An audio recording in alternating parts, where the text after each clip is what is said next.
क्या आपकी क्रीम अच्छे से बीट नहीं होती है, या फिर आइसिंग करते टाइम आपकी क्रीम बहुत ज़्यादा पतली हो जाती है, या फिर आपको आइसिंग करते टाइम आपकी क्रीम बहुत ज़्यादा फटने लगती है। ये बहुत सारे कॉमन क्वेश्चंस, बहुत सारे कॉमन प्रॉब्लम्स हैं जो डेली बेसिस पे मुझे पूछे जाते हैं। और ख़ास तौर पे बहुत सारे लोगों के ये भी कमेंट्स आते हैं कि क्रीम जब हम स्टोर करते हैं या तो वो बहुत जल्दी ख़राब हो जाता है या फिर फटने लगता है। और बहुत सारे लोगों की तो क्रीम अच्छे से बीट भी नहीं होते हैं, जब बीट करते हैं बहुत ज़्यादा पतली रहती है या फिर बहुत जल्दी क्रीम फटने लगती है। तो इन सभी का इलाज मैं लेके आई हूँ इस वीडियो में, तो इसे शुरू से एंड तक देखना बिल्कुल भी ना भूलें। और जो भी क्वेरीज, जो भी डाउट हो, आप मुझे कमेंट करके पूछ सकते हो। हेलो फ्रेंड्स, मैं हूँ रज़िया, आप सभी का स्वागत है बेक विथ रज़िया पर। तो चलिए रेसिपी शुरू करते हैं। तो सबसे पहली चीज़ हम जानेंगे कि ये व्हिप क्रीम होता क्या है, इसे स्टोर करके कैसे रखा जाता है। तो इस तरह का आप देखिए, केक बनाने के लिए मार्केट पे क्रीम आपको आसानी से मिल जाएगा। ये बहुत सारे ब्रांड के आते हैं जिन्हें हम व्हिपिंग क्रीम, व्हिप क्रीम या फिर नॉन डेयरी क्रीम के नाम से भी जानते हैं। ये जो दोस्तों क्रीम होता है, ये हमेशा आपको बर्फ़ के फॉर्म में मिलता है, यानी कि एकदम क्रिस्टल फॉर्म में मिलता है। और इसे आप ऑनलाइन नहीं खरीद सकते, इसे आपको आपके घर के कोई भी आसपास बेकरी शॉप पे या फिर कोई भी मॉल से आपको लेना पड़ेगा। तो ये जो है, मैं यहाँ पे जो यूज़ कर रही हूँ, मैं बता दे रही हूँ, मैं रिच का यूज़ कर रही हूँ।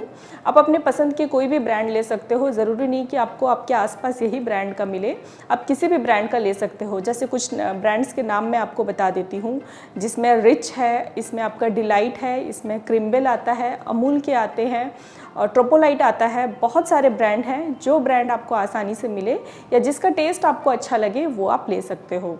तो इसे स्टोर करने का तरीका क्या होता है दोस्तों, जब भी आप इसे मार्केट से ख़रीद के लेके आओ, आपको तो ये डीप फ्रीज से वो लोग निकाल के देंगे, लेकिन आप लाने के बाद खुद आपको इसे डीप फ्रीज में ही स्टोर करके रखना है।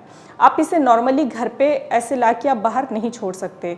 इसे स्टोरेज का वही तरीका है कि आपको इसे डीप फ्रीज में ही रखना होता है। और दूसरा तरीका क्या है दोस्तों, कि जब भी आपको केक बनाना हो, आपको इसे यूज़ करना हो, तो यूज़ आप कैसे करोगे। आप इसे डीप फ्रीज से निकाल के आप इसे एक पानी के बाल्टी में आधे घंटे के लिए छोड़ दो। ये क्रिस्टल फॉर्म से बिल्कुल लिक्विड फॉर्म में आ जाएगा। उसके बाद फिर से आप इसे आधे घंटे के लिए डीप फ्रीज में स्टोर करो। तो आपका क्रीम बिल्कुल चिल्ड होना चाहिए, लेकिन लिक्विड फॉर्म में होना चाहिए, तभी आप इसको बीट करिएगा।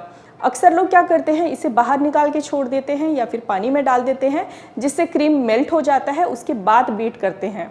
उससे क्या होता है, आपकी क्रीम अच्छे से बीट नहीं होती है, आपका क्रीम बहुत ज़्यादा पतला रहता है।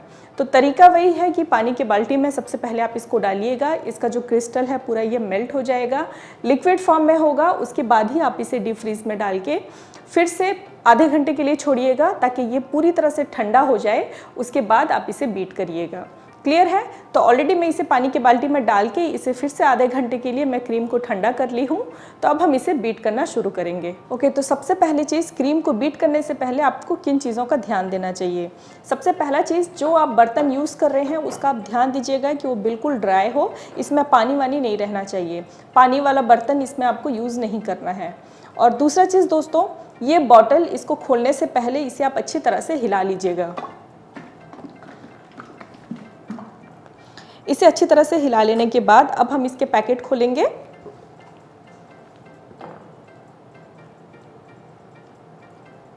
और इसे आप एक गमला में डाल लीजिए। यहाँ पे इस तरह से, ये आप देखिए, बर्तन को इस तरह से आप टच करके देखिएगा, आपका देखिए ये बॉल कितना ज़्यादा ये ठंडा है। आप अगर इसको सही तरीके से, सही चिल्ड करके अगर आप इसे बीट करोगे, तो आपको इसके नीचे बर्फ़ रखने की ज़रूरत नहीं है।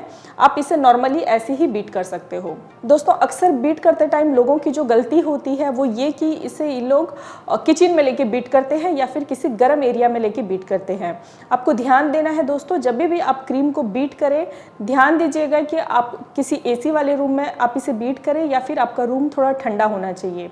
अक्सर लोग इसे किचन में या फिर ओवन के बगल में रख के बीट करते हैं।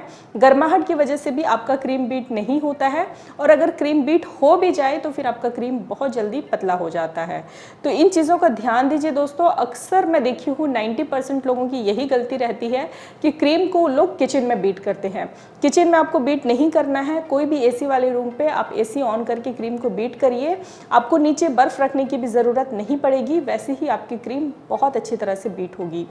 तो यहाँ पे देखिए मैं इसे एक गमले में निकाल ली हूँ। अब हम इसे बीट करेंगे। बीट करने के लिए दोस्तों मैं आपको यहाँ पे टाइमर भी लगाऊंगी कि आप कितने देर के अंदर आप इतनी सारी क्रीम को बीट कर सकते हो। अच्छा, और एक पॉइंट मैं यहाँ पे आप लोग को क्लियर करना चाहूँगी कि बीट करते टाइम आप जो बीटर का इस्तेमाल कर रहे हैं वो बीटर कम से कम आप 300 वॉट से ऊपर लीजिएगा।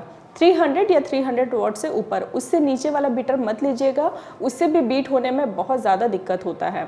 और जब भी आप लोगे कोई भी बीटर, कोशिश करिएगा कोई एक नोन ब्रांड, एक अच्छे ब्रांड का आप लो। जैसे मैं यहाँ पे यूज़ कर रही हूँ फिलिप्स का, आप बजाज या क्रोमा भी ले सकते हो। लेकिन नॉर्मली ये जो छोटे मोटे ब्रांड्स आते हैं उनका मत यूज़ करिएगा, उससे भी क्रीम अच्छे से बीट नहीं होता है, या फिर बहुत जल्दी आपका मोटर जल जाता है या फिर बीटर ख़राब हो जाता है। लेकिन बीटर भी एक बहुत अच्छा इंपॉर्टेंट रोल प्ले करता है क्रीम को बीट करने के लिए। अगर आपका बीटर अच्छा नहीं होगा तो आपका क्रीम भी अच्छे से बीट नहीं होगा। तो यहाँ पे मैं फिलिप्स का 300 वॉट का बीटर ले रही हूँ। अच्छा, बीट करने से पहले मैं यहाँ पे आपको टाइमर दिखाना चाहूँगी कि इसे बीट करने के लिए कितना टाइम लगेगा। ओके, तो मैं यहाँ पे स्टॉप वॉच में अभी टाइमर लगा दी हूँ, तभी हम बीट करना शुरू करेंगे।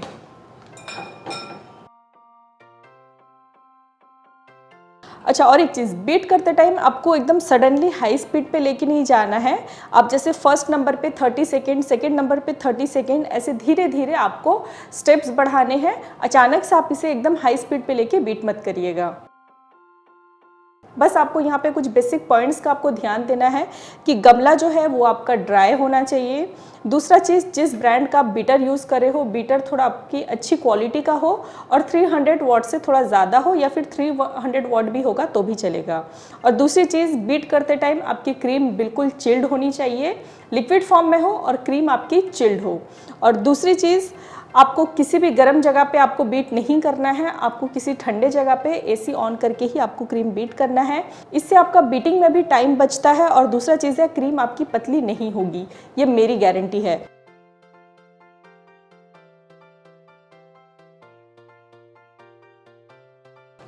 ये आप देखिए, अब ये हमारा क्रीम अच्छी तरह से बीट हो गया है। मैं यहाँ पे स्टॉप वॉच का टाइमर स्टॉप कर रही हूँ और आपको दिखा रही हूँ। ये आप देखिए, सिर्फ और सिर्फ 2 मिनट और 33 सेकेंड लगे हैं इस पूरी क्रीम को बीट करने के लिए। तो मैं आपको दिखाना चाहूँगी इसकी थिकनेस। ये आप देखो, ये देख के अंदाज़ा लगा सकते हो आपकी क्रीम कितनी ज़्यादा थिक है। इसे इस तरह से पटकोगे तो भी आपकी क्रीम नहीं गिरती है। ये आप देखो। उम्मीद करती हूँ दोस्तों ये वीडियो आपके लिए हेल्पफुल रहा हो, और वीडियो अगर अच्छा लगे तो इसे लाइक करना बिल्कुल भी मत भूलिएगा। और इस वीडियो के रिलेटेड आपकी जो भी डाउट, जो भी क्वेरीज है, आप मुझे कमेंट बॉक्स में पूछ सकते हो। जो भी डाउट रहेंगे इंशाल्लाह मैं उसे पूरी तरह से क्लियर करने की कोशिश करूँगी। फिर मिलते हैं एक नए वीडियो के साथ, तब तक के लिए आप अपना ख्याल रखिए। अल्लाह हाफिज़।